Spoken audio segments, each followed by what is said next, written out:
The handcuffs clicked shut on her wrists at 8 minutes past 8 in the morning, on her own front porch, 40 feet from her own front door. She was still holding her thermos. Blue enamel chipped on one side, a Mother's Day gift from her 8-year-old daughter 3 years ago. The officer who put them on her did not know her name. He did not know her address. He did not know that the house behind her, the one with the cream shutters and the dogwood tree she had planted herself on a Saturday in April 6 years ago, was hers. What he did know, what he told her flat out in a practiced, unhurried voice with his hand resting on his belt, was that she looked like she did not belong there. By 9:15 that morning, his sergeant would be on the phone with her husband. Her husband, who had spent the last 9 years prosecuting officers exactly like him. But let me go back to the beginning, because none of what happened that morning makes any sense without it. And nothing about that morning was an accident. Not the stop, not the handcuffs, not the 18 minutes she sat on her own front steps while the October world continued around her, as though nothing in it had changed. None of it was an accident, and none of it was a surprise. Not really, not to her. They had lived on Cedarwood Drive for 6 years. Nadia and Jordan Ellison bought the house the spring after Jordan was promoted to senior prosecutor at the Philadelphia District Attorney's Office Civil Rights Division. It was a 4-bedroom colonial on a tree-lined street in Fairview Heights, the kind of neighborhood where the oaks were old enough to arch over the road and touch in the middle in summer, where people left casseroles on your doorstep when you had surgery, and debated passionately at homeowners' association meetings about the acceptable height of decorative fencing and whether the Hendersons had the right to put up a basketball hoop visible from the street. The sidewalks were clean. The dogs were well behaved. The biggest drama in any given week was a neighbor playing music too loud on a Friday or a dispute about leaves blown across property lines. It was quiet. It was leafy, and by every external measure, it was exactly the kind of place where a woman with 2 advanced degrees and 14 years of surgical training should be able to walk out her own front door at 8 in the morning without having to prove she lived there. They were one of 3 black families on the block. They had known that before they bought the house. They had known what it would mean practically daily to live in a neighborhood that had quietly and persistently developed its own understanding of what certain people looked like when they belonged, and what certain people looked like when they did not. The coded comments on the neighborhood app, the cars that slowed in front of their house for no reason, the particular quality of attention from strangers that was not quite hostility, but was not quite neutral. Either the look that said, "I am trying to determine what category you fall into before I decide how to treat you." Nadia had grown up navigating that kind of attention. She had navigated it in high school in the hallways and the parking lot and the library everywhere. She had navigated it in medical school where she had often been the only black woman in the lecture hall, and had learned to make herself precise and unreachable and excellent in a way that left no room for anyone to question whether she deserved to be there. She had navigated it in fellowship in every attending rotation in every hospital politics meeting, where someone asked who she was and what department she was with, and looked slightly surprised when she told them. She had navigated it in her operating theater, which was hers now, where she was the chief and everyone reported to her, and some of them had still needed a moment early on to adjust to that fact. She had learned to enter every new space the same way. Back straight, voice even, expression reading as competent and nothing else. Conveying authority without edge confidence, without the kind of visible assertiveness that made certain people uncomfortable in certain rooms. She had gotten very good at it. She had also paid a cost for it that she had never fully named. Not even to Jordan, not even to herself. The cost of spending 43 years making constant invisible adjustments to the way you take up space in the world so that other people remain comfortable enough not to make your life harder. The dogwood tree in the front yard had been her idea.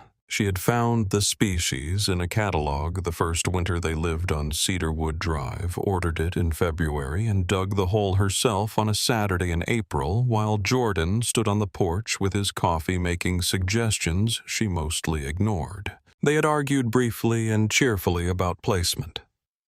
Jordan wanted it closer to the walkway where more people would see it.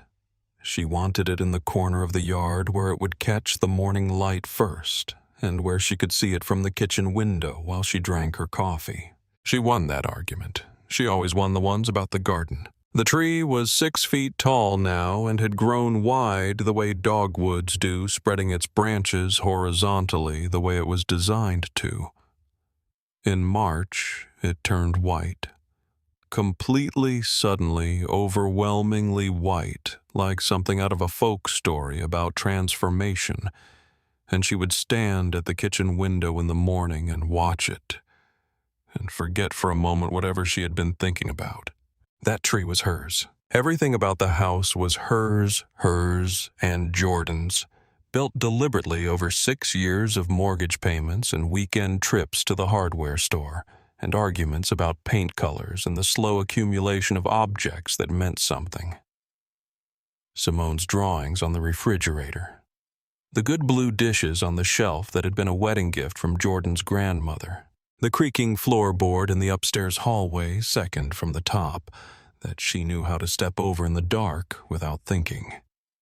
The back door that required a specific push at a specific angle to latch on the first try. She knew every inch of that house. She had earned every inch of it. Nadia Ellison was a cardiac surgeon, chief of cardiothoracic surgery at Mercy General Hospital in Philadelphia, one of the largest hospital systems in the region. The youngest person to hold that title in the hospital's 112-year history.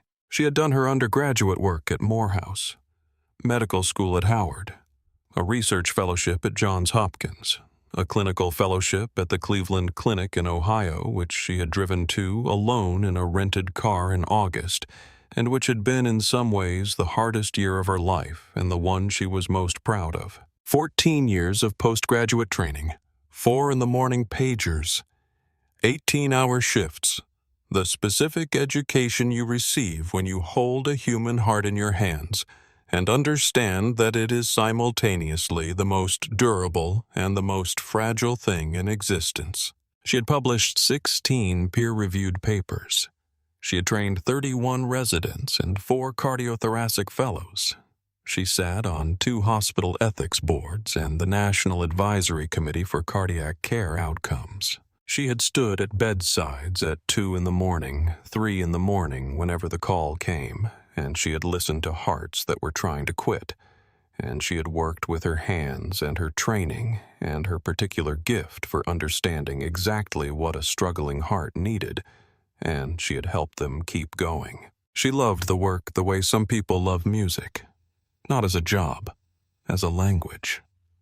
The only one in which she could say exactly what she meant without having to translate herself first, without the adjustments and the calibrations and the careful architecture of presentation that governed every other room she walked into. In that operating theater, she was simply the best person for the job. The room understood it. The work confirmed it every day. She was proud of it in a way that had nothing to do with ego and everything to do with truth. Jordan Ellison was the other half of whatever they were. 9 years married, and she still thought he was the most disciplined person she had ever met. He prepared the night before for conversations he expected to have the following afternoon. He kept index cards in his jacket pocket for ideas that arrived at inconvenient moments, which, in his line of work, was most moments. He had a voice in the courtroom that made juries lean forward in their seats without understanding why the voice of a man who has thought through every implication of every word before he lets it out. At home, he made very good pasta and was without exception the one who remembered to buy coffee before they ran out. He was also the person who had quietly, consistently over 9 years of marriage, absorbed the parts of her work story that she did not tell anyone else. The conference room where a colleague had asked if she was in the right meeting. The awards dinner where 3 different people had congratulated her on the wrong thing. The residency evaluation, where a senior physician had written excellent technical skills for her role, a phrase whose specific condescension she had recognized immediately and dissected with Jordan at the kitchen table that evening until they were both so tired of it. They started laughing. Jordan had listened to all of it. He had taken it seriously without dramatizing it. He had asked the right questions. He was the one she could tell. He left for work by 6:10 most mornings. Their daughter Simone left with him at 7 for school drop-off.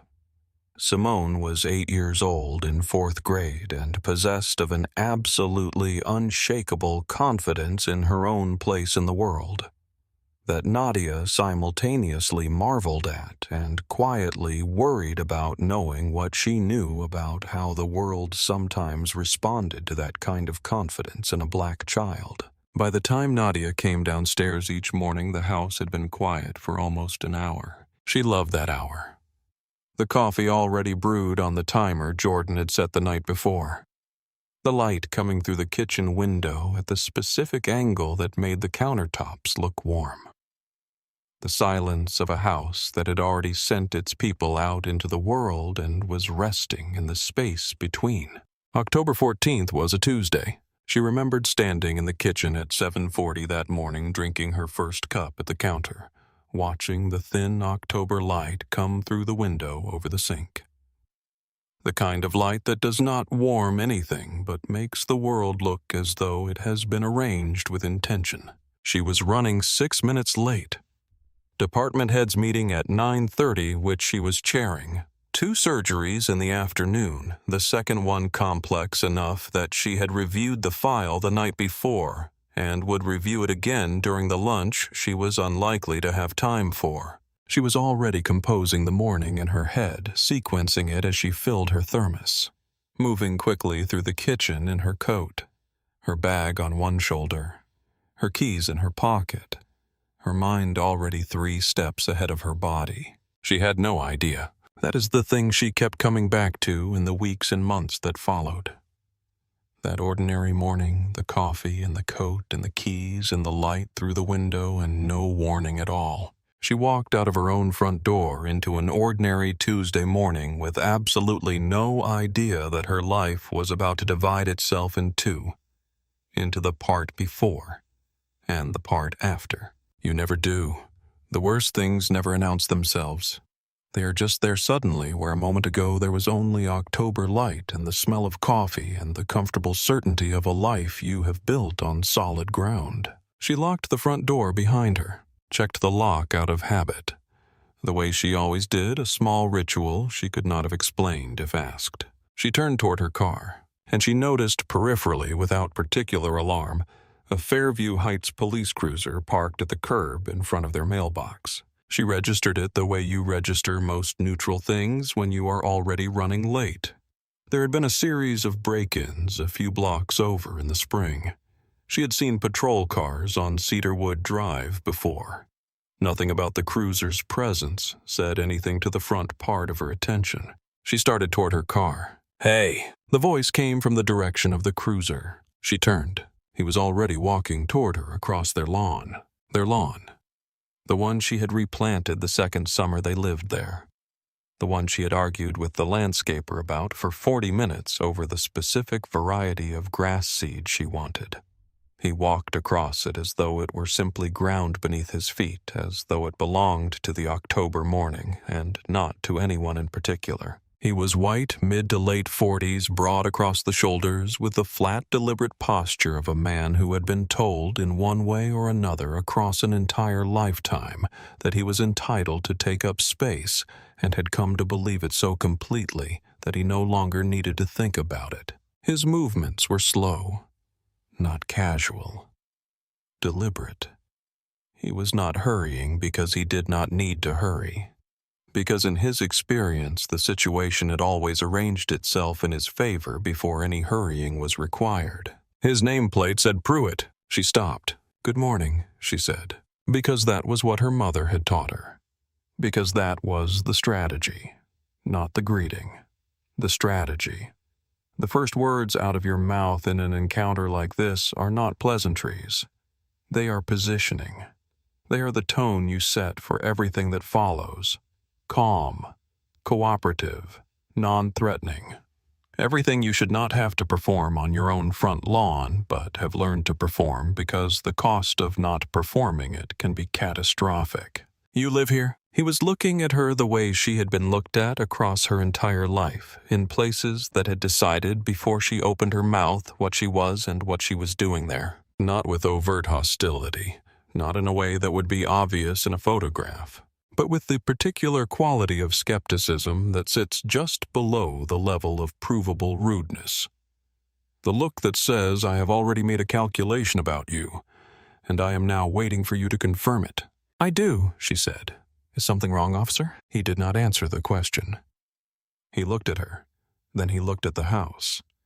Then he looked back at her with that same flat assessment, the one that moved between her and the house, as though he was comparing two things that did not match. ID. Something went still inside her chest. Not fear, not exactly. Fear is hot and urgent. This was cold. This was the specific stillness of recognition. The feeling of seeing something you have been warned about your entire life by your mother and your grandmother and every black woman who loved you enough to tell you the truth about the world, finally stepping out from behind the corner where it had always been waiting. She had been asked for ID before. Not like this. Not on her own property. But she had been asked, and she knew exactly what was happening. And she knew exactly what this man was doing, and she knew exactly how she was going to handle it. My name is Dr. Nadia Ellison, she said. She kept her voice level, the same voice she used in a patient's room when she was about to say something that would change everything when she needed the person across from her to hear clearly and not fall apart before they had all the information. I live at this address. I am on my way to work. I did not ask your name, Pruitt said.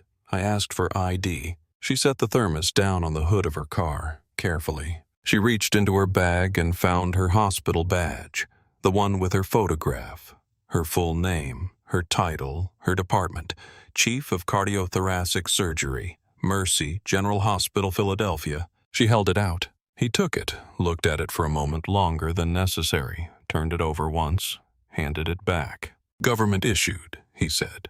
2 words that meant, this does not satisfy me. Her jaw tightened. She found her driver's license. He took it, walked back to his patrol car with it, and she stood on her own driveway in the October morning light, and she waited.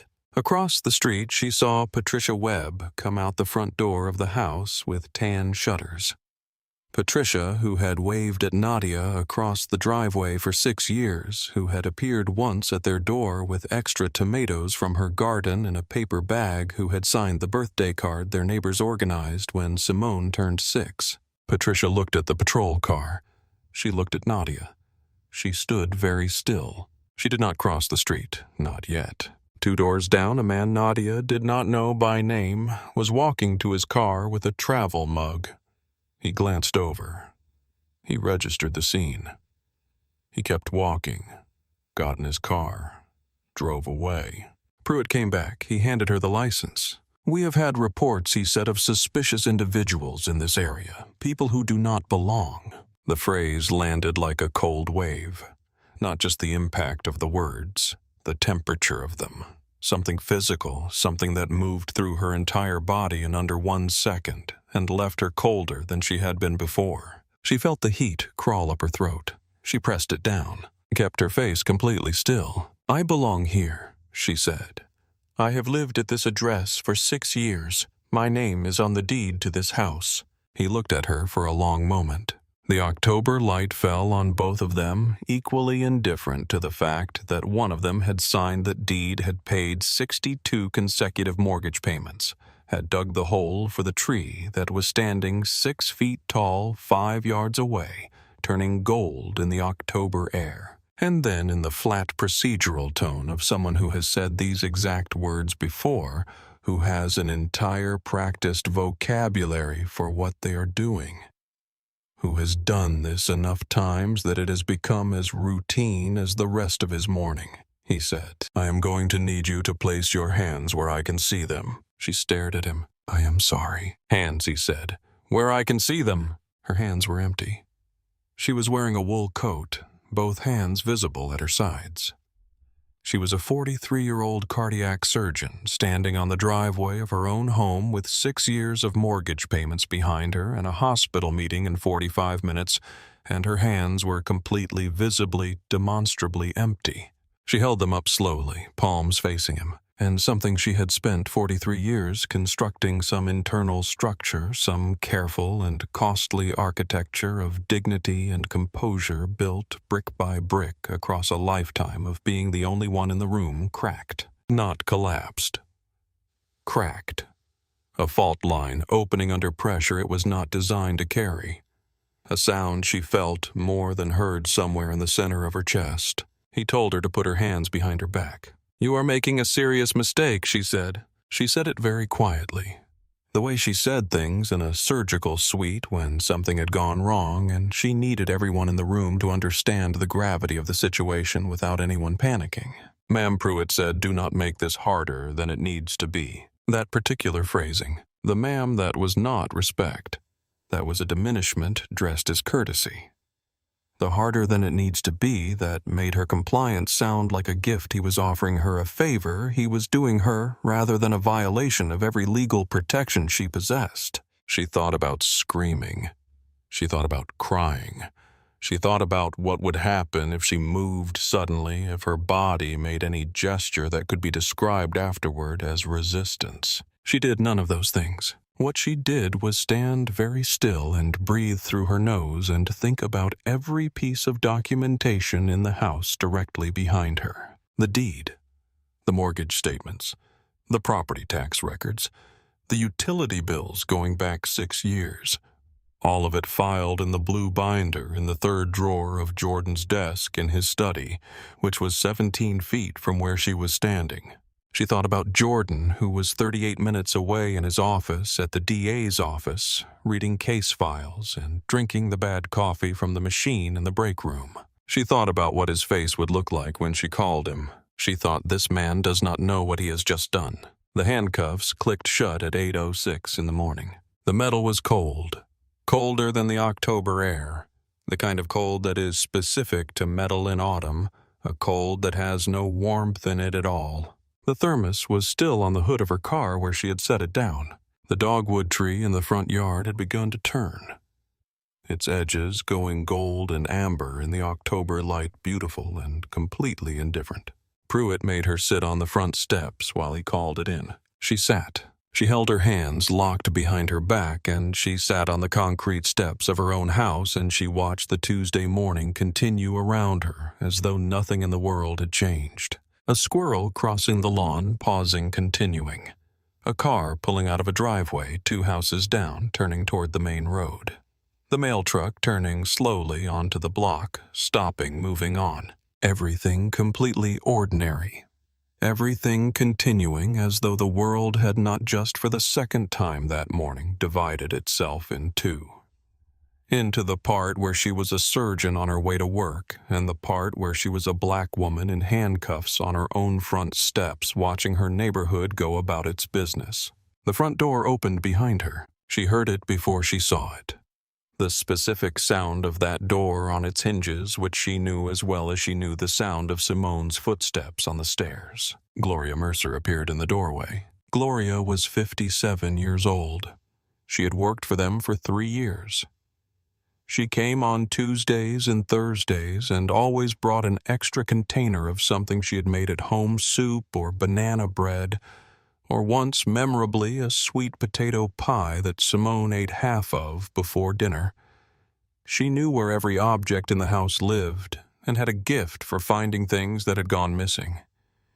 She had never once been late. She was standing in the doorway now with her hand pressed flat against her sternum, looking at Nadia sitting on the front steps with her hands behind her back, and the expression on her face was something Nadia could not look at directly. "Oh, Dr. Ellison," she said. Her voice was barely above a whisper. "It is okay, Gloria," Nadia said. It was not okay. It was not remotely okay. But those were the words that came out automatic, the words you say when you need the person looking at you not to fall apart, because you cannot afford to deal with that right now on top of everything else. "Could you do something for me?" Nadia said. "Could you go to Mr. Ellison's study? Third drawer. The blue binder. Could you bring it out here?" Gloria did not ask why. She understood why. She turned and went back inside without a word. Nadia sat on the steps and thought about the specific arithmetic of the moment. Howard Medical School. 14 years of postgraduate training. 62 consecutive mortgage payments. And she was asking her housekeeper to retrieve the legal documents proving she owned her house so she could demonstrate to the officer standing on her lawn that she had the right to be standing on it. The anger arrived then, not the hot, shaking kind she had felt before in hospital corridors and conference rooms in every space where she had been the only black woman and had watched people decide in real time how to account for her presence, the kind of anger that rises fast and burns and is difficult to hold. This was different. This was the kind that sits below the temperature of rage, the kind that does not shake. The kind that settles into your bones and waits quietly with an absolute and terrifying patience until you decide what to do with it. She had felt this kind before. Never quite this intensely, but she knew it. She knew what to do with it. Patricia Webb crossed the street. She came quietly without calling out, cutting across the lawn from the corner so that Pruitt, who was standing with his back to the street making his radio call, did not immediately notice her. She stopped at the edge of the lawn. She crouched slightly, the way you crouch when you're trying to be small. And she pulled out her phone. She held it up and began recording. She did not say anything. She did not make any gesture to draw Pruitt's attention. She simply stood there, her back straight, her face doing the thing faces do when someone is trying to hold themselves together, and she recorded. Nadia saw her do it. She processed it. She filed it. She looked straight ahead, and she did not react. But she registered the fact as precisely as she registered any other relevant data. Witness, video, running. She added it to the inventory she was building in her mind. The careful, methodical documentation she had begun the moment the cuffs clicked shut, because she had known with the certainty of someone who has spent 14 years being precise about facts under pressure that she was going to need all of this. Gloria came back with the blue binder. She held it open, walking carefully down the front steps to stand at the edge of the driveway where Pruitt would have to turn around to ignore it. The deed, Marcus Jordan Ellison and Nadia Ann Ellison, this address, this property, the mortgage agreement, the same names, the same address, 62 payments, current. The property tax statement, current, paid, every document a fact. Every fact the ground she was standing on. Pruitt looked at the documents. He looked at her. He did not say he was sorry. What he said was, "I still have to finish running your information." She looked at him. "Take your time," she said. And she meant it to land exactly the way it landed. Not resignation, not defeat, the beginning of something. Her phone buzzed inside her bag. Gloria held it up so she could see the screen. "Jordan." Gloria answered it carefully and held it to Nadia's ear. Jordan's voice was already different. She knew all of his voices. The dinner table one. The bedtime voice he used with Simone. The weekend morning voice when nowhere to be was the plan. This was none of those voices. This was the one she had watched in courtrooms, make witnesses reconsider whether they remembered things correctly. "Tell me exactly what is happening," he said. "Officer Pruitt detained me on my own driveway," she said. She kept her voice even clinical, the way she spoke in a patient's room when there was a lot of information to convey and not much time. "I have been in handcuffs for approximately 14 minutes. He has our house documents in front of him. He has not removed the cuffs. His nameplate reads Pruitt, Fairview Heights Precinct identifier on the cruiser door. Badge number if you can see it." A pause. Not a long one.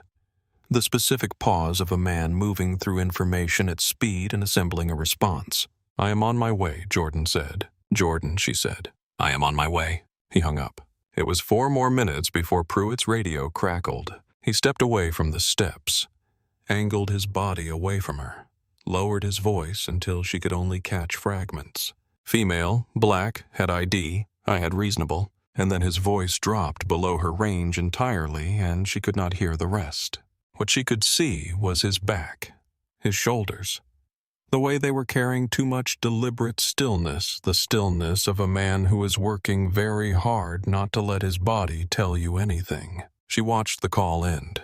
He stood with his back to her for 3 seconds, exactly 3, and when he turned around, he was the same man, the same face, the same posture, but something in him had shifted. Something she would not have been able to name for someone who had not spent 14 years reading the involuntary language of human bodies under pressure.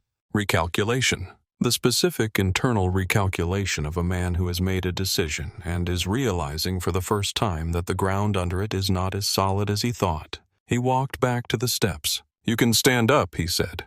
"Am I being released?" she said. A pause. "I am asking you to stand up." "Officer Pruitt," she said. Her voice was completely steady.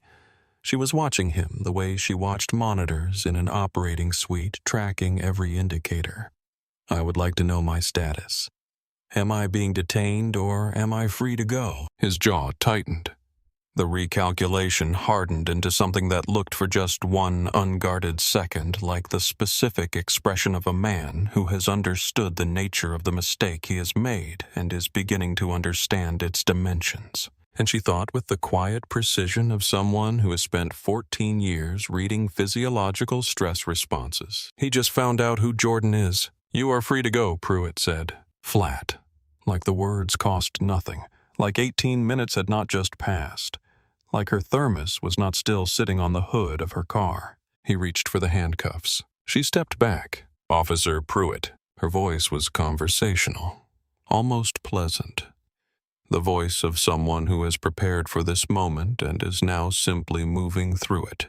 "Before you remove those cuffs, I would like your badge number." He stared at her. "Your badge number," she repeated.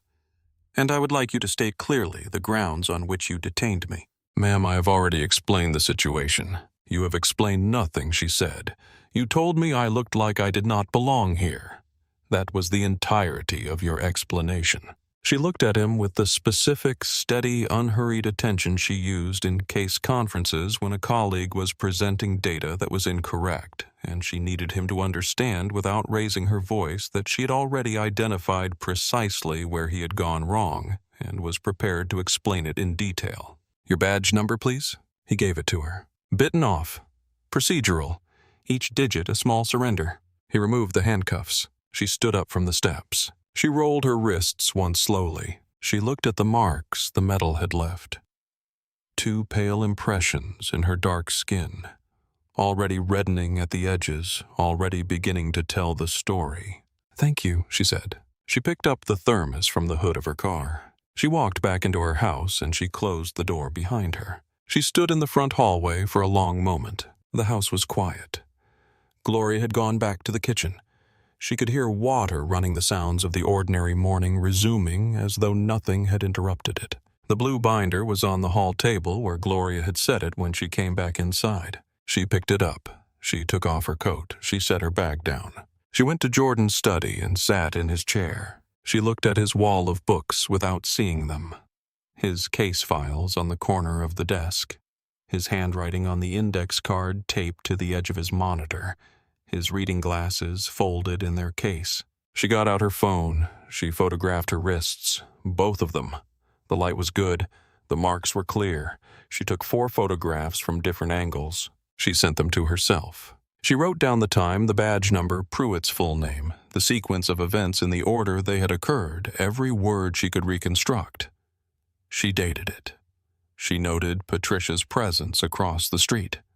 She noted Gloria's presence in the doorway. She noted the house documents and the precise moment Pruitt had looked at them and said he still had to finish running her information. 8:51 in the morning, all of it documented. Then she called her chief resident and said she would not be in until the afternoon, and that the 9:30 meeting should start without her, and she was sorry. And her chief resident said of course in the easy, uncomplicated tone of someone who had never once had a reason to doubt her. And Nadia sat with that for a moment. The texture of 14 years of absolute professional reliability against 18 minutes on a driveway. Jordan came through the front door 20 minutes later. She heard his key in the lock. She heard the door open. She heard the short silence that meant he was scanning the front hallway, accounting for details the way he always did when something had shifted. She came out of the study. She watched his face run through a sequence of expressions in under 2 seconds. Relief. Fury. A controlled and deliberate reset. The reset of a man who has spent 9 years learning to keep those two things in check in public because he cannot afford to be the angry black man, not in a courtroom, not in front of a jury, not in any space where someone else gets to decide what his emotions mean. He crossed the hall in 3 steps and wrapped his arms around her. She stood with her chin on his shoulder and breathed him in. Coffee and early morning in the fabric of his work coat. The specific warmth of him, the specific smell, and for the first time since she had stepped outside that morning, she felt the thing she had been suppressing, the thing she had been pressing down with both hands since the moment the cuffs went on push upward toward the surface. She did not let it through, not yet. She stepped back, looked at his face. "Tell me everything," he said. "Exactly," she told him. She told him every detail in order without editorializing. The badge, the license, the documents, the handcuffs. The 18 minutes, the fragments she had caught on his radio, the 3 seconds after the call ended, the marks on her wrists. She told him what she had said and what Pruitt had said, and every word she could reconstruct. Jordan stood completely still and listened without interrupting. Not once. Jordan, in normal conversation, was constantly moving, leaning forward, following a thread the moment he saw it, asking the question as soon as it formed. Jordan standing completely still with his hands at his sides, tracking every word with those dark, precise eyes, that look of absolute absorption, was a different person entirely. She had only seen him like that in courtrooms. When she finished, the silence lasted exactly long enough for him to finish building what he was building in his mind. "You have the badge number." "Yes." Patricia recorded it from across the street. She was recording from the moment he had me on the steps. He nodded once. Slowly. The nod of a man who has just placed the last load-bearing element in a structure and knows it will hold. "I need to make some calls." He was already moving toward his study. Then he stopped, turned back. Not the prosecutor this time, just Jordan. "Are you okay?" She thought about what okay meant this morning. She thought about the front steps, the cold metal, the marks on her wrists. She thought about Simone coming home from school this afternoon and walking up the same driveway. She pressed that thought down hard. "I am furious," she said. "I am going to be furious for a while. But yes." He touched her face once, just for a moment, and then he went to his study and she heard his voice through the closed door, low and rapid and without any hesitation at all. She went to the kitchen. She poured out the cold coffee that was still in her cup from before, made a fresh one, stood at the counter, and she thought about what next meant. Because there was absolutely going to be a next. There was no version of this morning in which there was not a next. And she had decided, standing on the front steps with her hands locked behind her back, looking at the marks beginning to form on her wrists, that she was not going to be a passenger in whatever came next. That decision had been made at 8:06 in the morning. In the moment the cuffs went on and she felt the cold metal and looked at her own hands and thought, "This is evidence. Treat it accordingly." Jordan came out of his study 43 minutes later. He had the look of a man who has made phone calls that will have consequences and is already several steps ahead of the consequences. "I spoke to Internal Affairs," he said, "and to my supervisor, and to Camille Reyes. She can see us today at 1 o'clock. He paused, and I pulled Pruitt's complaint history. Something in his voice shifted when he said that last part, a weight entering it. She set down her cup. "How many?" 11 complaints in 5 years, he said. all involving stops or detentions of Black or Latino residents within the Fairview Heights precinct. 9 were dismissed without action. 1 is technically still open. 1 resulted in a letter of reprimand that does not appear anywhere in his current personnel file. He looked at her steadily. You are not the first. The words landed with a specific weight, not like a surprise. She had known it with the part of her that had always known these things from a lifetime of evidence about how these things worked, that she was not the first. But knowing it abstractly and hearing it stated as documented fact with a number attached with a file behind it were entirely different things. The difference moved through her chest like cold water. Who filed the open complaint, she said. A woman named Rosalind Tate, 36 years old, emergency room nurse at St. Ignatius Medical Center, detained in her own driveway 16 months ago while unloading groceries. Same language in Pruitt's report. Suspicious individual. Does not appear to belong in the area. Jordan's voice was very even. She thought about Rosalind Tate, whom she had never met, standing in her own driveway 16 months ago. That same precise stillness. That same calculation about what to say first. That same cold metal. She thought about the complaint Rosalind had filed, and the 9 people who had signed their names to the decision that it did not warrant action. She will want to know what happened today, Nadia said. I already have her contact information, Jordan said. They looked at each other across the kitchen. The October light had shifted. It was past 11 now.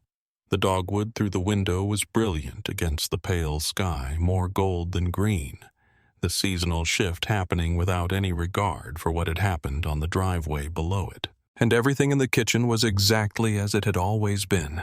The coffee maker, Simone's drawings, the good blue dishes, the life they had built, intact, unchanged, and at the same time irreversibly different. What do we do? She said. She knew the answer. She wanted to hear him say it. Jordan straightened his tie with one deliberate hand. We do everything. She called the hospital and cleared her morning schedule. She called Camille Reyes's office and confirmed 1 o'clock. Then she called Patricia Webb. Patricia answered on the second ring and said, Oh, thank God, I have been sitting here thinking about you all morning. Nadia asked if she would give a written statement about what she had witnessed. Patricia said yes without a pause. And then she said I should have crossed the street sooner. When he had you in those handcuffs, I should have walked over and said something right there. I froze. I am sorry. You called Jordan, Nadia said. That mattered. That is not the same as saying something. No, Nadia said. It is not. But you will do more now. And Patricia understood what that meant.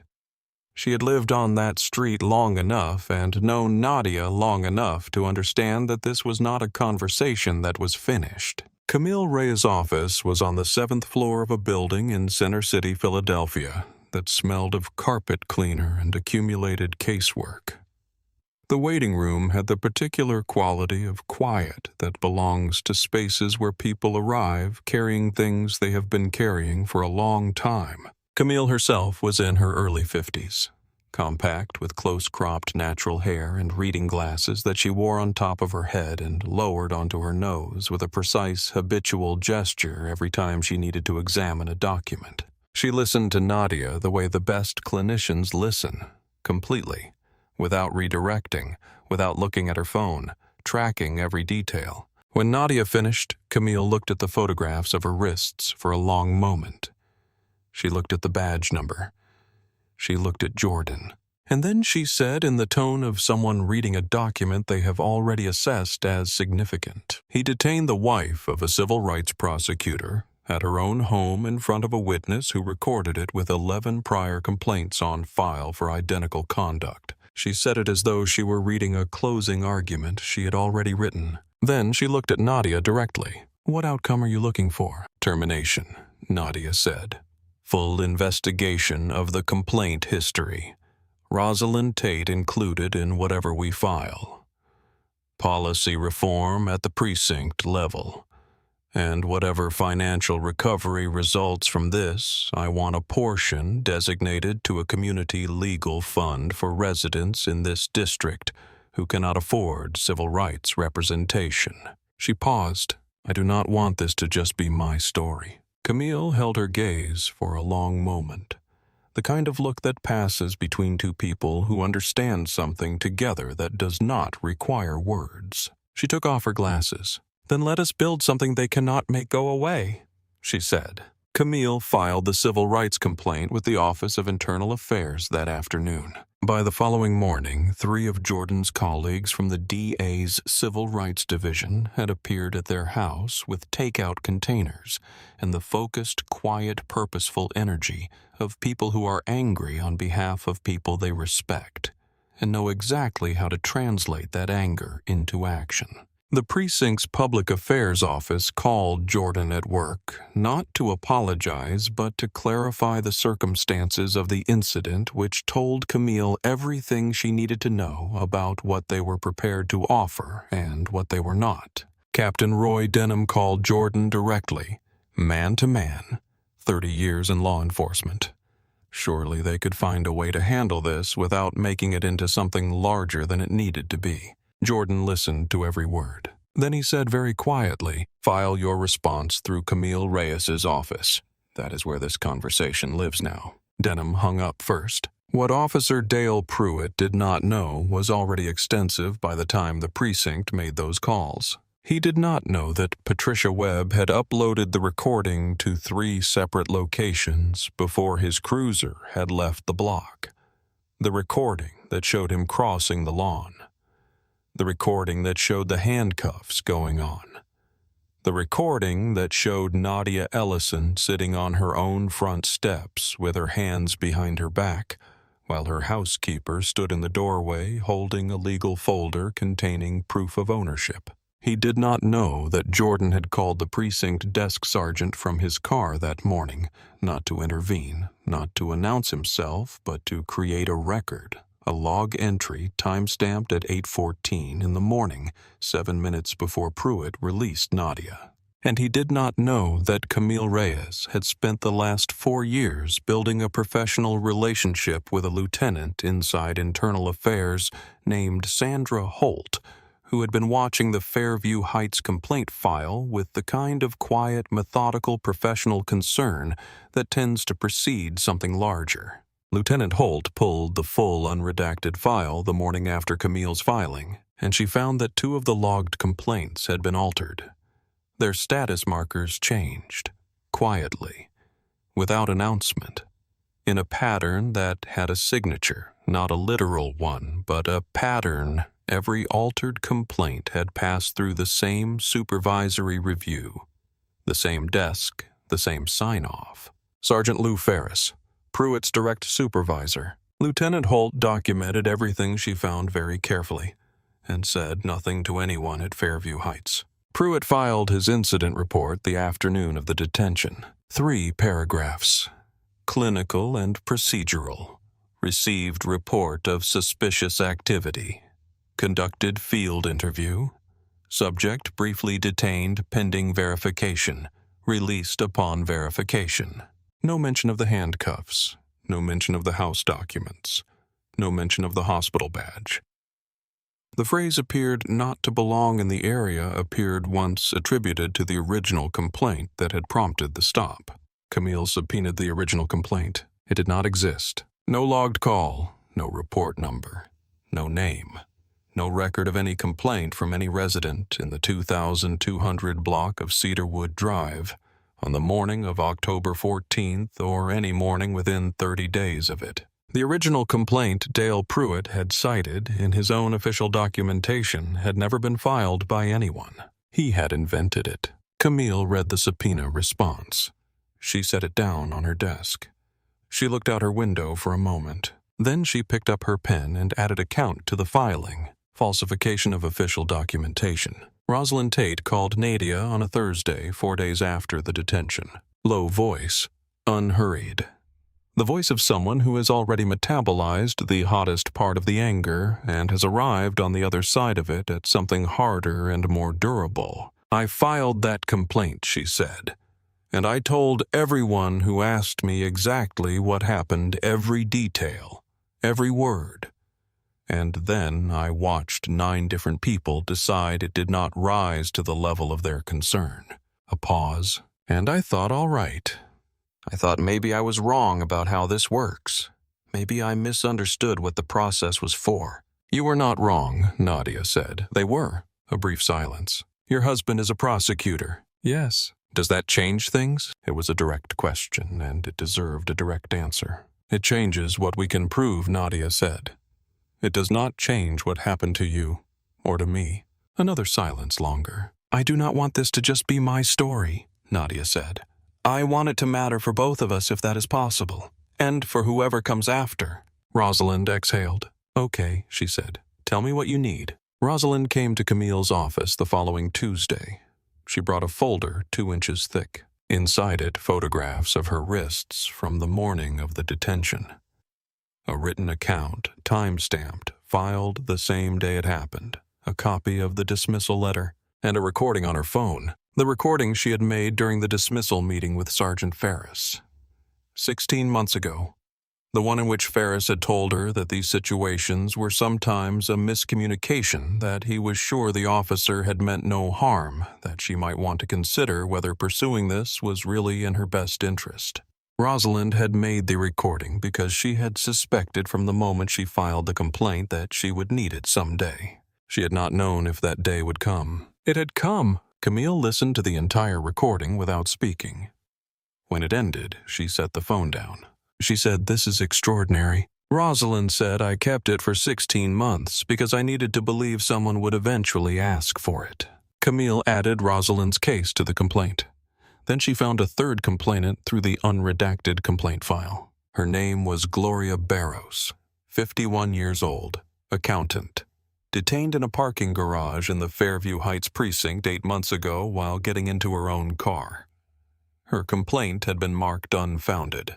3 women, 5 years, the same officer, the same language, multiple supervisors who had seen the pattern and signed their names to the decision that it was acceptable. It was no longer a single incident. It was a practice. Jordan came home the evening Camille confirmed the third complainant. He found Nadia at this kitchen table, Simone's homework spread across half of it, a glass of wine she had not touched. "There are 3 of us," she said. He sat down. "There are probably more," he said. She nodded. "But they will have a precedent now." She picked up her wine. "Neither of us is alone in this anymore." He reached across the table and put his hand over hers. "No," he said, "neither of you is." The administrative hearing was held 11 weeks after the complaint was filed, a Tuesday.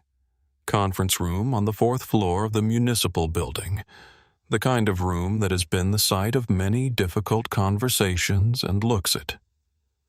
Fluorescent light. Long table. 6 panel members with yellow legal pads and the expression of people who understand the weight of what they are being asked to decide. Pruitt arrived with his union representative and the practiced expression of a man who has been coached to project injured professionalism. He sat at the respondents' table and looked at a point in the air just above Nadia's head, the way people look when they have been specifically instructed not to make eye contact. Nadia watched him and felt nothing she had not already decided to feel. Camille presented the evidence in order. Nadia's testimony first. Every detail. The badge, the license, the documents, the handcuffs, the 18 minutes, the marks on her wrists with photographs, the exact words Pruitt had used and the exact words she had used in response. Then Patricia Webb's written statement submitted with a copy of the recording. The panel watched the recording on a laptop in the center of the table. 3 minutes and 47 seconds. The room was very quiet while they watched it. Then Camille presented the radio log showing no original complaint had ever been filed. The subpoena results confirming no such complaint existed anywhere in the system. A direct comparison between Pruitt's incident report and the actual documentation available. Then the 11 complaints, their dates, their language, the pattern of their dismissals. Then Rosalind Tate, who sat at the table beside Nadia in a navy blazer and read her statement aloud in that low, unhurried voice, and then played the recording of Sergeant Ferris. Ferris's voice filled the conference room. "These situations are sometimes a miscommunication. I am sure the officer meant no harm. You might want to think about whether pursuing this is really in your best interest." No one in the room moved while the recording played. Nadia watched the panel listen. She watched the moment it shifted. The moment it stopped being a proceeding about one incident on one morning and became something with a pattern, something documented, something that had 3 names attached to it now, and a 5-year history, and a recording, and a radio log, and a subpoena result showing a complaint that had never existed. When Pruitt's union representative began his rebuttal, Jordan seated 2 rows behind. Nadia went very still in a way she could feel without turning around. "Reasonable precaution protocol. Officer safety considerations. Difficult to determine resident status without additional verification." And then Camille leaned forward. She set down her pen. She looked at the panel. "Could you clarify for this panel," she said, "which specific behavior Dr. Ellison exhibited on her own property at 8:06 in the morning that constituted a reasonable basis for detention under the 4th Amendment?" The union representative opened his mouth, because Camille continued the only documented basis offered by Officer Pruitt in his own initial report, was that she appeared not to belong in the area. She set Pruitt's report on the table and slid it toward the center. "I would ask this panel to sit with that phrase. Appeared not to belong. In her own home. On the property to which she holds the deed. In front of the tree she planted herself 6 years ago." The union representative opened his mouth, closed it, looked at the panel, said nothing that helped him. The silence that followed was the kind that does actual work in a room. The panel deliberated for 8 days. On the 9th, Camille called. Nadia was between patients. Half-eaten sandwich, stack of charts. The particular stillness of someone waiting for a call they have been waiting for, without letting themselves acknowledge how much they are waiting for it. "It is done," Camille said. "They found in your favor." Nadia sat for a moment with the phone in her hand. Then she looked at the wall of her office where there was a photograph she had hung her first week at Mercy General. Simone, at 2 years old, sitting on Jordan's shoulders in the park, both of them squinting into the same summer light. Jordan's face crinkled with a laugh she remembered exactly. Simone's arms spread wide, completely unafraid, completely certain of her right to be exactly where she was. She looked at it for a long time. Then she picked up her pen, and she went back to work. The finding was everything Camille had asked for. The detention of Dr. Nadia Ellison was unlawful, unsupported by reasonable suspicion, consistent with a documented pattern of conduct constituting racial profiling. Officer Dale Pruitt was suspended effective immediately pending termination proceedings. All 11 prior complaints were to be formally reopened and reviewed under independent oversight. The Fairview Heights precinct was required to submit to independent bias review within 60 days. Sergeant Lou Ferris was placed on administrative review for misconduct in the handling of complaints. The dismissal letter Rosalind Tate had received 16 months ago was formally vacated. Captain Roy Denham, who had called Jordan to suggest handling things internally, retired 2 weeks after the finding was issued. The timing was noted. He was replaced by an acting commander from outside the district. The civil settlement came 4 months later, $275,000.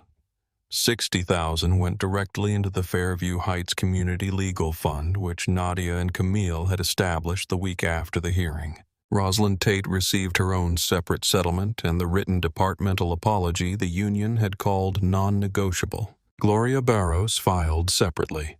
Her case settled before it reached a courtroom. What happened to Dale Pruitt came in stages. The termination was finalized 6 weeks after the administrative finding.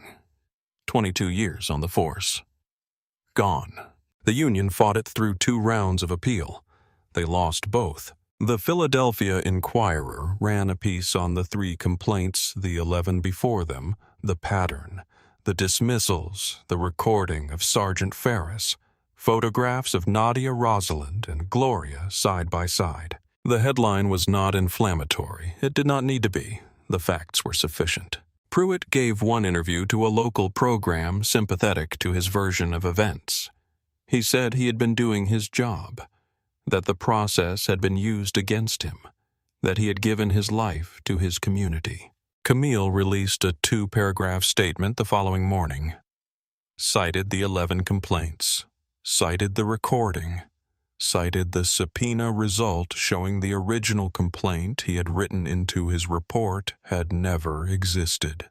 With documentation, without his pension partially forfeited under the terms of the termination, and without the union legal support that had quietly evaporated after the second failed appeal, his finances did not hold. His wife filed for legal separation 8 months after the termination. The house on Millbrook Court went on the market the following spring. He applied for 12 positions in private security over the year that followed. He was not offered any of them. His name was attached permanently and publicly to a documented administrative finding of racial profiling. It was the first result that came up when anyone searched his name. It would remain the first result. He was 50 years old, without a badge, without a pension, without a union, without a record that any employer in law enforcement or private security would look past the first result to consider. The ground he had stood on for 22 years, the authority, the uniform, the institutional protection, the quiet understanding that certain complaints would be handled a certain way and then filed away was gone. And he was standing on nothing. Jordan cooked dinner the night the civil settlement was finalized. The good pasta, the sauce that took 2 hours, the one he only made on evenings that had earned it. Simone sat across the table from Nadia with her homework spread on one half of her placemat, stealing bread with her free hand, talking without pause about something that had happened at school with her best friend, and a misunderstanding over a jacket that was in Simone's telling of enormous importance. Nadia watched her, 8 years old, 4th grade. Absolutely certain in the way children are certain before the world begins to offer them evidence to the contrary of her right to take up exactly as much space as she wanted in any room she entered. Nadia thought about what she was building for her. Not the settlement, not the precedent, not even the legal fund, though she was proud of it. Something harder to name. Something about what it looks like when you do not fold. When you stand on your own front steps with your hands behind your back, and you make a decision in that moment about who you are going to be when this is over. After Simone was in bed, Nadia and Jordan sat at the kitchen table with the last of the wine and the comfortable silence of a house that has settled into rest. 11 complaints, she said. He set down his glass. And it took the 12th to get here. I do not want there to be a 13th. There might be, he said, somewhere. Someone we do not know. He paused. But they will have a precedent now, and a fund, and Camille's number, and the knowledge that it worked, that standing your ground and treating it as evidence worked. She looked out the window. The dogwood tree was bare now, February branches black and thin against the night sky, the way trees look in February when they are simply waiting. She knew it would come back. It always came back. She had planted it in the right place with her own hands, and it was hers, and it knew how to come back. She looked at her wrists. No marks anymore, just skin. She thought about standing on the front steps in the October light, the cold metal, the pink marks, the decision. Not to cry, not to rage, to treat it as evidence. And she thought about how many times before that morning she had made a version of that same decision. In a conference room, in a hospital hallway. After the look that said, I have already decided what you are, and she had absorbed it and carried it and let it cost her something she never named. She was not going to do that anymore. You know what I keep thinking about? She said. Jordan raised an eyebrow. He thought I did not belong there. She turned her wine glass slowly in both hands. That dogwood tree in the front yard. I planted that. I found it in a catalog. I ordered it in February.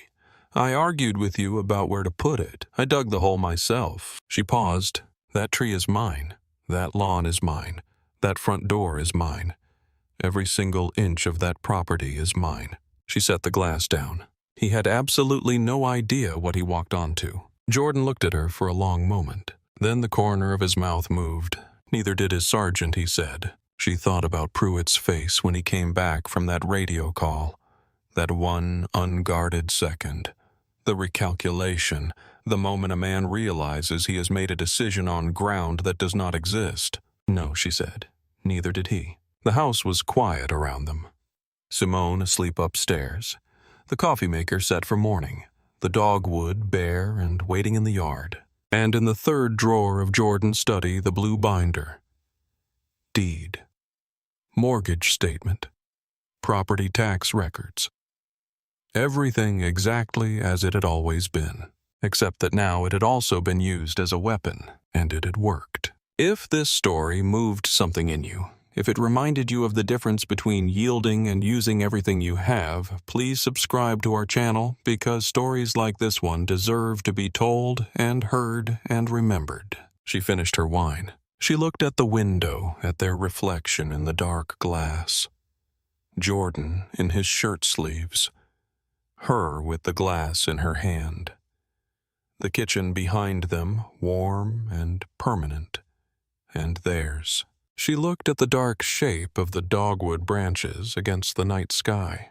8 weeks, she thought, and it will be white again. She put down her glass. She was home. But the story of what happened on Cedarwood Drive did not end when the settlement check cleared. It did not end when Dale Pruitt's name appeared in the newspaper. It did not end when his house went on the market, or when his wife packed up their life on Millbrook Court in boxes that she moved across state lines. The story continued in the ways that matter more than any single outcome.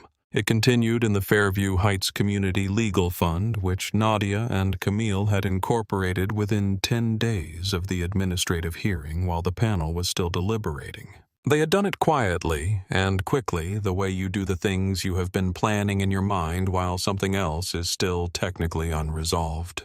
The fund opened its intake line on the first Monday of the month after the settlement was finalized. By the end of that week, it had received 31 calls. Not all of them were about police encounters. Some were about evictions. Some were about employment discrimination. Some were about situations in schools and hospitals and workplaces that had the same fundamental shape as what had happened on Cedarwood Drive on an October Tuesday morning. The shape of a person being told in one institutional language or another that they did not belong where they were standing. Camille brought in 2 junior attorneys to help with intake, then a third. The fund received a grant from a Philadelphia civic organization by the end of the first year. Rosalind Tate joined its advisory board. So did Gloria Barros. Nadia attended the first board meeting via video from her hospital office between a department heads meeting and a surgery. She sat in her chair with the photograph of Simone and Jordan in the park on the wall behind her, and she listened to Camille talk about the cases they had taken on, and the people who had called, and the ones they had been able to help. And she thought about the morning she had come back inside her house. The blue binder on the hall table, the marks on her wrists, the decision she had made. This is evidence, treat it accordingly. That decision had become a legal fund, a precedent, a filing that had forced 11 complaints back open and put a 22-year career on trial. That decision had reached people she would never meet in driveways and parking lots and front porches and workplaces across a precinct that was now under independent bias review. That decision had become the thing she was building for Simone. Not the money, not the newspaper article, not even the termination, though, that mattered. The knowledge that you can stand on your own front steps with your hands behind your back and choose in that moment what you are going to do next. The independent bias review of the Fairview Heights precinct took 5 months. The reviewers were from an outside firm, 4 investigators with backgrounds in civil rights law and law enforcement oversight chosen by the city and approved by Camille on behalf of the plaintiffs. They reviewed 5 years of stop and frisk data, 5 years of complaint records, both the public file and the unredacted internal affairs file. 5 years of radio logs, incident reports, and supervisory sign-offs. What they found was what the complaint file had already suggested. Officer Dale Pruitt had not been an anomaly. He had been the most visible example of a pattern that existed across several officers in the precinct. A pattern of racially disproportionate stops. A pattern of complaint, dismissals that tracked in a specific direction. A pattern of supervisory language in dismissal letters that bore striking similarity to Ferris's recording. These situations are sometimes a miscommunication. I am sure the officer meant no harm. Different letters, same words, the same formula repeated for years. The review produced a 47-page report. It was released on a Tuesday, the same day of the week as the original detention, though Camille said this was coincidental and Nadia chose to believe her. The report recommended mandatory retraining for 6 officers in addition to the disciplinary proceedings already underway for Pruitt and Ferris. It recommended a complete overhaul of the complaint intake and review process. It recommended civilian oversight of complaint dismissals going forward. It recommended that the 2 complaints whose status markers had been altered be referred to the city solicitor's office for review of potential criminal liability. It recommended a formal written acknowledgement from the precinct to the individuals whose complaints had been dismissed without proper consideration. 11 letters went out. 11 women received them. Rosalind Tate received hers on a Wednesday morning. She read it at her kitchen table before her shift. She told Nadia later that she had read it 3 times slowly because she wanted to make sure she understood every word. Then she had put it back in its envelope, filed it in the folder with everything else, and gone to work. Because that was what you did. You kept the records, you did the work, you did not stop. Simone Ellison turned 9 in December, 6 weeks after the administrative finding. Nadia and Jordan had debated briefly and carefully how much to tell her about what had happened in October. Simone was 8, going on 9. She was perceptive in the way that certain children are perceptive, the ones who pick up on emotional register even when the adults around them are trying to keep it level. She had known something happened. She had asked on the afternoon of October 14th why Nadia had not gone to work on time. Nadia had told her a police officer stopped me on our driveway this morning, and I had to talk to some people about it. Simone had looked at her with those dark, serious eyes and said, "Was he mean to you?" Nadia had thought about the question for a moment. "He did something that was not right," she said, "and I am going to make sure it does not happen again." Simone had nodded. Then she had gone back to her homework. But Nadia had seen in the days after that conversation a small shift in how Simone moved through their house, a new awareness of the front door, a certain way of pausing sometimes when a car passed slowly on the street outside. She was 8 years old. She was already learning. Nadia had wanted to protect her from this. She also understood that protecting her from knowing it existed was not the same as protecting her from it. The thing she could give Simone was not the absence of the knowledge. The thing she could give her was the model. Here is what it looks like when you do not fold. Here is what it looks like when you stand on your own front steps and treat it as evidence. Here is what it looks like when you do not absorb it quietly and carry it in silence and let it cost you something you never name.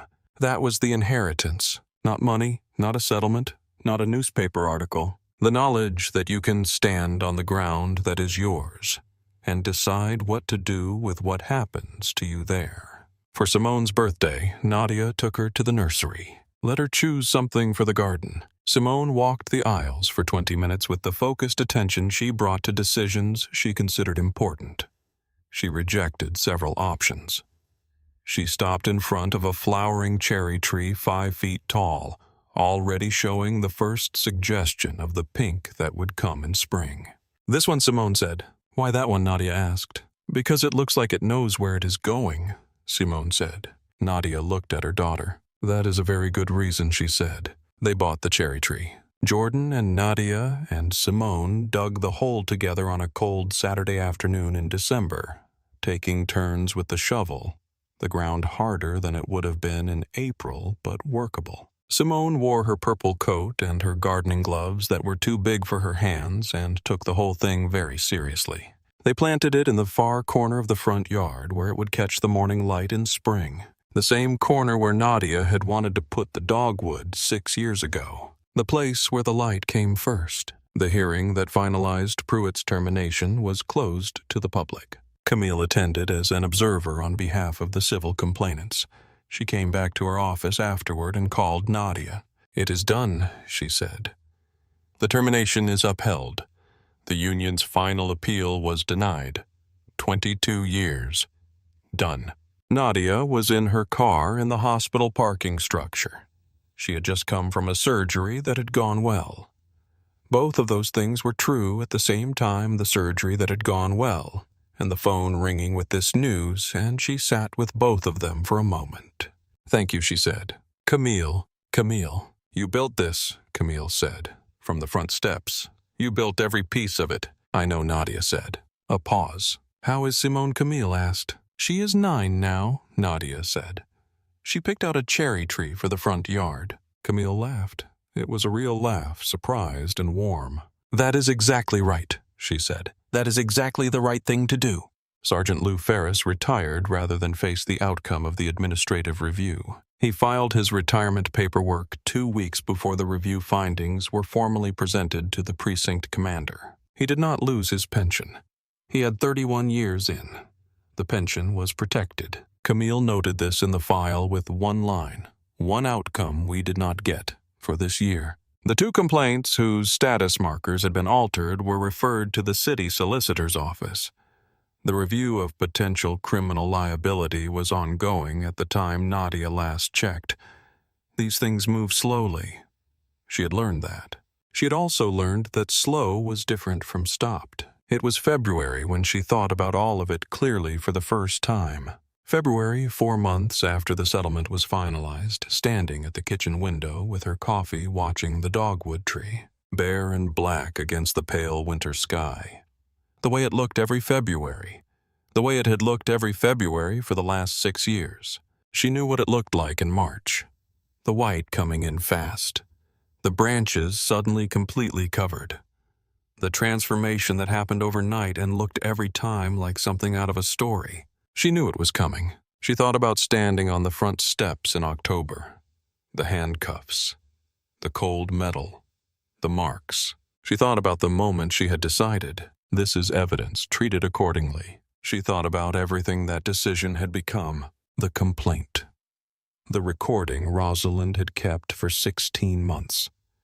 The video Patricia had uploaded from across the street. The radio log that created a timestamp. The subpoena result that showed the original complaint Pruitt had cited had never existed. All of it. Each piece of fact. Each fact the ground she was standing on. She had spent her career doing exactly this. Building cases from evidence. Understanding that the truth on its own is not sufficient. You need the documentation, the timestamp, the photograph, the record that cannot be altered without leaving a trace. She had known how to do this. She had been trained by medicine and by 43 years of navigating a world that had required her to be precise about facts under pressure to do exactly this. She had done it. She set down her coffee cup. She thought about Rosalind Tate at her kitchen table reading the letter that had come 16 months late. Reading it 3 times. Filing it with everything else. Going to work. She thought about Gloria Barros, whom she had met only once in Camille's office, a woman in her 50s who had filed a complaint and been told it was unfounded and had kept the paperwork anyway, every page of it in a folder in her desk at home because she had suspected she might need it. She thought about Patricia Webb, who had crossed the street finally and held up her phone and recorded without saying a word, and who called every few weeks now to ask how things were going and to say she had signed up to volunteer with the legal fund on Saturdays. She thought about Simone, 9 years old, standing in the nursery aisle in her purple coat looking at trees. It looks like it knows where it is going. She thought about everything those women had built, by doing what women like them had always done, which was to refuse quietly and at significant personal cost to be made invisible by the things that happened to them. She thought about the specific cost of that refusal, the hours, the paperwork, the phone calls, the depositions, the hearing room, the 8 days of waiting while the panel deliberated. None of it was free, but none of it was nothing either. Jordan found her at the kitchen window when he came downstairs that February morning. He poured himself coffee and stood beside her. They watched the dogwood tree together for a moment. "How many weeks?" he said. She counted. 6, she said. He nodded. He put his arm around her shoulders. They stood there for another moment, looking at the bare tree in the pale February light. Then Simone's voice came from upstairs, the particular tone that meant she was looking for something and had decided that someone else must know where it was. Nadia smiled. She called up the stairs. "Check the kitchen counter," she said. "By the bread box." A pause. "Found it," Simone called. "Found it," Jordan repeated quietly to no one in particular. Nadia looked at the dogwood. 6 weeks, she said. She finished her coffee. She put on her coat. She picked up her bag and her thermos. The blue enamel one chipped on one side. She unlocked the front door. She stepped outside into the February morning. She crossed her lawn. Her lawn. The one she had replanted in the second summer. The one that had been walked across by a man who thought he was entitled to walk across it. The dogwood was on her left. The new cherry tree was in the far corner, small and bare, and exactly where she had decided it should go. She walked to her car. She opened the door. She got in. She drove to work. And when she walked into Mercy General and past the front desk and down the corridor toward her department, the one with her name on the door, the one she had earned across 14 years of 4 in the morning, calls and hours in operating suites, and a fellowship year she had driven to alone in a rented car in August, she walked the way she had always walked. Back straight, voice even. But something had changed.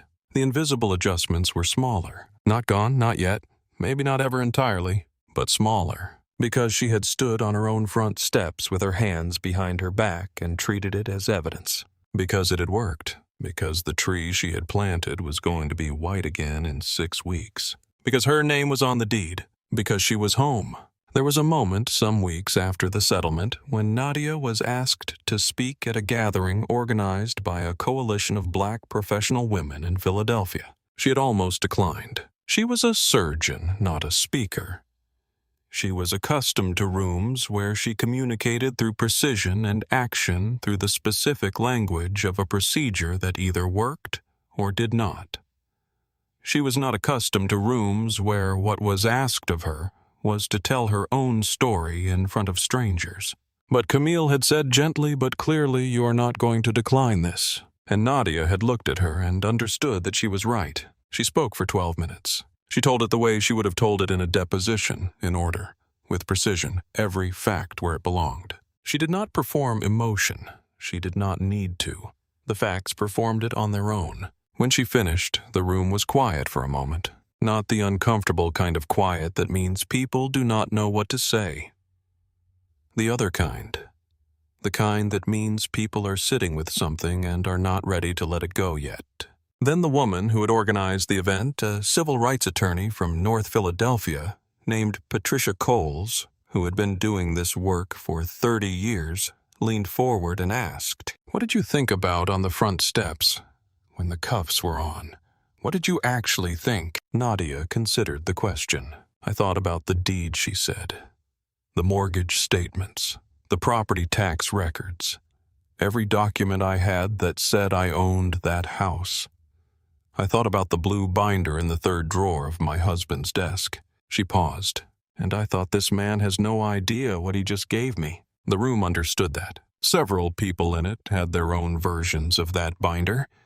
Their own versions of that front porch, their own versions of the calculation made in the moment when the thing they had always known might happen finally happened, and they had to decide in real time what they were going to do. Not later, not when they were somewhere safe and had time to think. Right there, in the moment. What Nadia had given them, she understood afterward, was not a story about winning.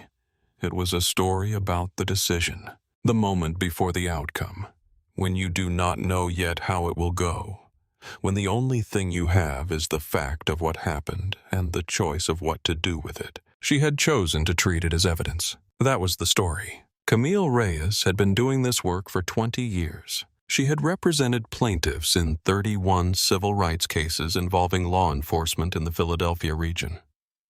She had won 19 of them outright, settled 8, lost 4. She did not usually become close to her clients. It was not a policy exactly. It was simply the way the work went. You came in at a crisis point, you did the work ended, people went back to their lives. With Nadia, something different happened. It was not the case itself, though the case had been significant. It was the blue binder. When Nadia had told her in their first meeting about asking Gloria to retrieve the house documents from the third drawer of Jordan's desk, Camille had made a note on her legal pad and then set the pen down. She had sat quietly for a moment, and then she had said, "You were in handcuffs on your own front steps, and your first thought was the documentation." And Nadia had looked at her and said, "What else would I think about?" Camille had looked back at her and understood in that moment that she was sitting across from someone who had been trained by 43 years of being exactly who she was in the world, to understand that facts documented and organized and ready to be produced were the thing that mattered. Not the emotion, though. The emotion was real and significant and would cost her something. The documentation. That was the language Camille spoke, and it was the language Nadia had spoken on the front steps instinctively in the worst moment of the morning. They had been speaking the same language from the first meeting. 2 years after the settlement was finalized, Camille brought Nadia onto the advisory board of a statewide civil rights law clinic she was helping to establish. The clinic trained lawyers from underserved communities to handle civil rights cases involving law enforcement and housing and employment discrimination. Nadia attended the first training session. She sat in the back of the room and listened to a 26-year-old woman from West Philadelphia talk about the case she wanted to bring on behalf of her cousin, who had been detained in a parking garage, and she listened to Camille walk the young attorney through the documentation. She would need the timeline, the evidence, the things you collect in the first 48 hours, because they are easier to get then and harder to get later. The young attorney was furious. You could see it in the way she held her pen, in the tension along her jaw. She was furious on behalf of her cousin, and she wanted the fury to drive the case. Camille let her be furious for a moment, and then she said gently, "Good. Hold on to that. And now let's talk about what you're going to do with it." "The documentation," she said. "Always the documentation." Nadia sat in the back of the room and thought about October 14th. She thought about the blue binder, the cold metal, the decision. She thought about how the fury, the real fury, the cold, deep, patient kind that sits below the temperature of rage, had not been the thing that burned anything down. It had been the thing that built everything up. In March, the dogwood bloomed. It did what it always did. Overnight, apparently, the way it seemed every year, despite the fact that she knew perfectly well it was a gradual process. The buds that had been forming for weeks reaching the exact combination of warmth and light that told them it was time. She was standing at the kitchen window with her coffee when she saw it. White. Completely overwhelmingly suddenly white. The way it always was. The way it would be every March as long as the tree stood there. As long as she owned the house. As long as her name was on the deed. In the corner of the yard, the cherry tree Simone had picked out in December was showing the first edges of pink. Tentative, just beginning, but unmistakably there. Knowing where it is going, Nadia thought. She finished her coffee. She set the cup in the sink. She put on her coat, picked up her bag, picked up the thermos, the blue enamel one with the chip on the side. She went to the front door. She unlocked it. She opened it. She stepped out into the March morning. The light was still the thin winter light that does not warm anything yet, but it was changing the first edge of something different in it. The light that belongs to the moment when you can feel the season turning, even though it has not quite turned yet. She stood on her own front porch. She looked at the dogwood tree, white and complete and entirely itself. She looked at the cherry tree in the corner, just beginning to pink at the edges. She looked at her lawn, still gray-green and winter-dull, but underneath it, the specific potential of spring. She looked at her street. Her street! She breathed in the March air. Then she walked to her car. She had a surgery at 8:30. She was not going to be late.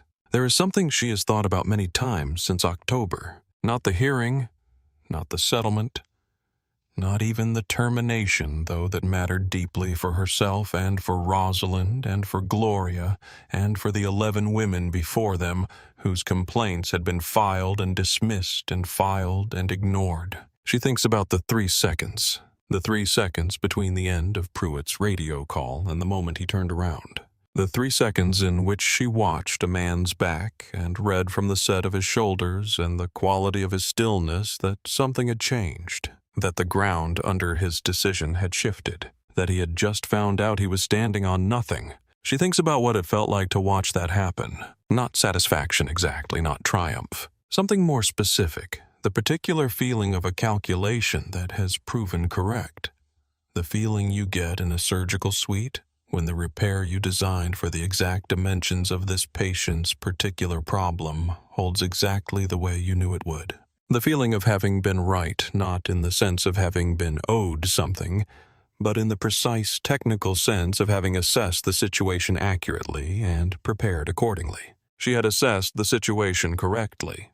She had prepared accordingly, and when he turned around, she had been ready. She had asked for his badge number before he removed the cuffs. She had stood up from her own front steps and rolled her wrists and looked at the marks and said thank you and picked up her thermos and walked back into her house. She had not cried until she was inside, and even then only for a moment, long enough to acknowledge what had happened, short enough to pick up her phone and start documenting, because that was what you did. You felt it, and then you used it. She keeps the blue binder in the same drawer, 3rd drawer of Jordan's desk in his study. The deed is in there, the mortgage statements, the property tax records. She has added things to it since October. The administrative finding, the settlement documentation, the formal letter of acknowledgement from the Fairview Heights precinct, which had arrived stiffly and impersonally, but had arrived. She has also kept the photographs of her wrists, both of them, all 4 angles, the pale impressions in the red skin, the marks that lasted 3 days and then were gone. She does not look at them often, but she keeps them, because that is what you do with evidence. You keep it, you organize it, you put it where you can find it when you need it, and you do not let anyone tell you it does not matter. Because it does. Every piece of it, every timestamp, every photograph, every document with your name on it proving you were exactly where you said you were standing on exactly the ground that is yours, it all matters. And if you treat it that way, it can become something more than documentation. It can become a weapon, and sometimes in the right hands, in the right room, in front of the right panel of people who are paying attention, it can become justice. Not the perfect kind.